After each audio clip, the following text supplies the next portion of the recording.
Olá, tudo bem? Eu sou o professor Ranieri, professor de Biologia, e hoje eu vou abordar o assunto sobre relações ecológicas. Você vai entender a diferença entre relações ecológicas harmônicas de desarmônicas, relações ecológicas intraespecíficas de interespecíficas, e vamos conhecer os principais tipos de relações ecológicas e seus exemplos. Então vem comigo com mais biologia para você.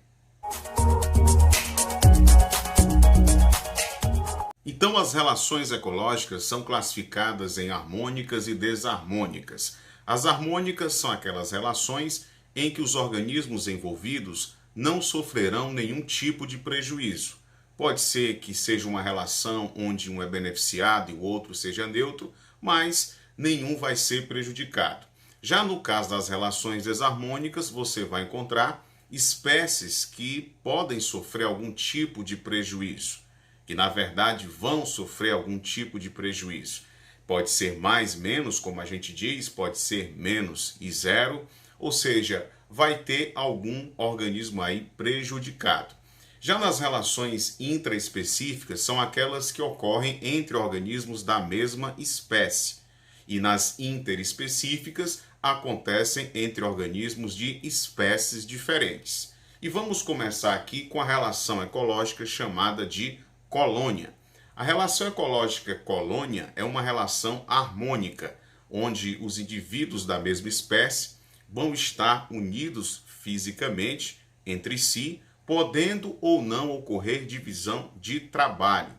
Nesse tipo de relação ecológica, os organismos eles estão unidos anatomicamente. Você vai encontrar, por exemplo, os corais, as bactérias e até mesmo as caravelas. Esses organismos fazem a relação chamada de colônia.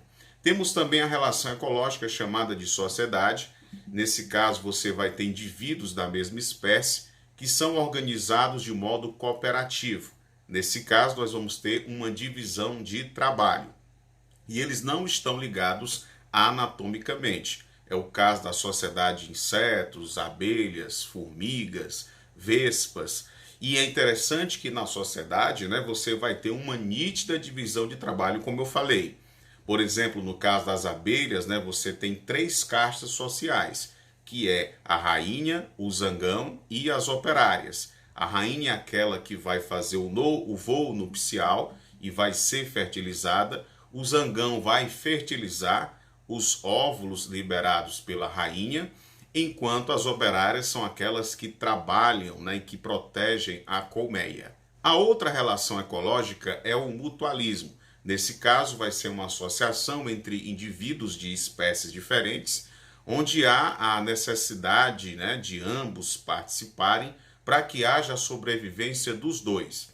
Nós temos o caso dos líqueis, que é uma associação entre algas e fungos, e até mesmo cianobactérias e fungos. Temos as bacterorrhizas, que é uma associação formada por bactérias do gênero Rhizobium com raízes de leguminosas, como é o caso do feijão. Temos os herbívoros e protozoários, como é o caso do cupim e o protozoário chamado triconinfa, é um caso também de mutualismo.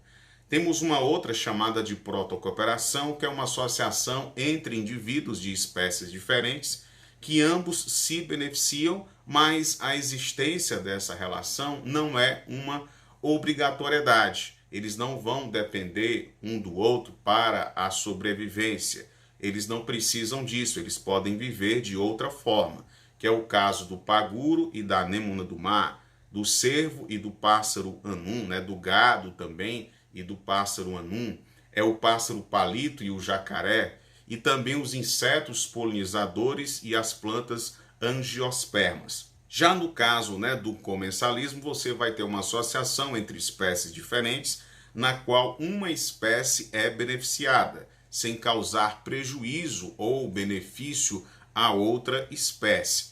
Temos o chamado comensalismo típico, é o caso dos abutres que se aproveitam dos restos de presas dos leões, por exemplo. Temos o inquilinismo, que é um tipo de relação ecológica em que uma espécie inquilina vai viver sobre ou no interior de uma espécie hospedeira, sem prejudicá-la. Nos vegetais, essa associação recebe o nome de epifitismo, que é o caso das bromélias, das orquídeas que vivem sobre as árvores. Temos também a forésia, né, um tipo também de comensalismo, onde a relação na qual uma espécie usa a outra como meio de transporte, que é o caso do tubarão e do peixe chamado rêmora, também conhecido como peixe piloto. A outra relação ecológica é a competição intraespecífica. Aí, nesse caso, é uma relação desarmônica, onde você vai ter, né, indivíduos ali da mesma espécie, que é motivada por disputas de território, alimento e até mesmo companheiro sexual. A competição, inclusive, é um fator que regula o tamanho da população. Temos também o canibalismo, que é uma relação na qual um organismo se alimenta de outro, né, da mesma espécie, que é o caso do louva-a-Deus, né? A fêmea ela mata o macho após a cópula. Temos também entre as aranhas, entre os insetos, né, e tantos outros animais, esse tipo de relação ecológica. Já na competição interespecífica, aí você vai ter indivíduos de espécies diferentes. Geralmente ocorre quando duas espécies apresentam uma certa sobreposição de nichos ecológicos. A disputa de um mesmo recurso ambiental é importante como fator no controle de tamanho das populações. Quando uma competição, por exemplo, é muito severa, uma das espécies pode ser eliminada, né, ou seja, extinta, ou até mesmo obrigada a emigrar. Temos também o predatismo, que ocorre quando organismos predadores matam indivíduos da população de presas para deles se alimentarem. Você vai ter um predador, portanto, e uma presa, que é o caso dos leões, né, das girafas, e esse tipo de relação também é um fator regulador da densidade populacional. A outra é o parasitismo, onde você tem uma relação na qual uma das espécies é o parasita e acaba obtendo nutrientes e até mesmo a moradia no corpo de seus hospedeiros, certo? Então você vai ter o parasita e vai ter o hospedeiro. E aí tem alguns tipos de parasitismo. Tem o endoparasitismo, que é quando o parasita ele vive dentro do hospedeiro, que é o caso, né, por exemplo, do verme, da lombriga e do homem, é um endoparasitismo. Temos o ectoparasitismo, que é quando o parasita vive na superfície do hospedeiro. Aí você vai ter um ectoparasita, como é o caso do piolho e do homem. E aí temos também parasitas que podem se aproveitar de toda a seiva de uma planta. Por exemplo, se você tem um parasita que se aproveita da seiva bruta e da seiva elaborada de uma planta, aí nós temos um holoparasita. Agora, se esse parasita se aproveita apenas de uma parte desse hospedeiro, né, apenas uma seiva, um tipo de seiva, aí vamos ter o hemiparasita, onde ele vai aproveitar apenas a seiva bruta e não aproveita a seiva elaborada. E o parasitismo também é um regulador, certo? É um fator regulador no tamanho de uma população. Temos também uma relação ecológica chamada de amensalismo. Aí, nesse caso, você vai ter um organismo que vai produzir toxinas, certo? Substâncias químicas que podem impedir o crescimento e a reprodução de uma outra espécie, de um outro organismo. O amensalismo também é chamado de antibiose.